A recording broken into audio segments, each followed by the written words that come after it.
जांच अधिनियम 1968 की धारा 3 की उपधारा 2 के अनुसार मैंने न्यायमूर्ति यशवंत वर्मा को पद से हटाने के अनुरोध के आधारों की जांच करने के उद्देश्य से निम्नलिखित 3 सदस्यों वाली एक समिति गठित की है।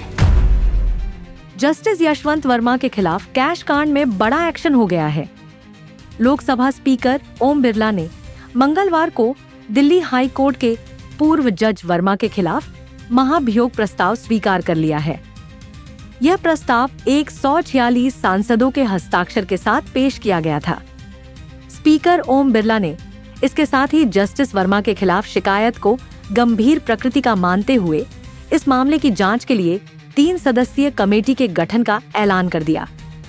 स्पीकर ओम बिरला ने बताया कि भारत के तत्कालीन मुख्य न्यायाधीश की राय में इस मामले पर गहन जांच जरूरी है।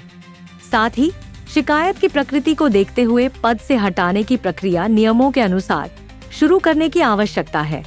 उन्होंने कहा, इस प्रस्ताव को उचित पाते हुए मैंने इसकी स्वीकृति प्रदान की है और पद से हटाने के अनुरोध पर जांच समिति बनाई है।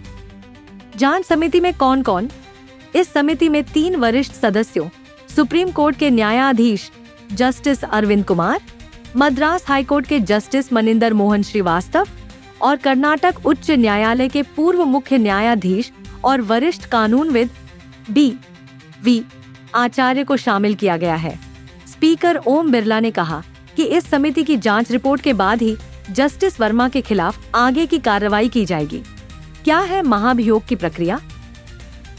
हाई कोर्ट और सुप्रीम कोर्ट के जज के खिलाफ जो महाभियोग की प्रक्रिया होती है उसका संविधान में साफ साफ दर्ज है। इसके अनुसार लोकसभा में महाभियोग का प्रस्ताव लाने के लिए कम से कम 100 सांसदों के दस्तखत होने जरूरी है, यानी कम से कम 100 सांसदों की। इसके लिए सहमति जरूरी है। राज्यसभा में अगर ये प्रस्ताव आता है तो कम से कम 50 सांसदों के दस्तखत जरूरी होते हैं। सदन जब इस प्रस्ताव को स्वीकार करता है तो लोकसभा अध्यक्ष या फिर सभापति जांच के लिए एक कमेटी बनाते हैं। इस कमेटी में सर्वोच्च न्यायालय के एक न्यायाधीश, एक उच्च न्यायालय के मुख्य न्यायाधीश और एक प्रतिष्ठित न्यायविद होते हैं। इसके बाद कमेटी आरोप तय करती है और न्यायाधीश से लिखित जवाब मांगती है। जांच के बाद समिति यह निर्धारित करती है कि आरोप सही हैं या नहीं। फिर वह अपनी रिपोर्ट प्रस्तुत करती है।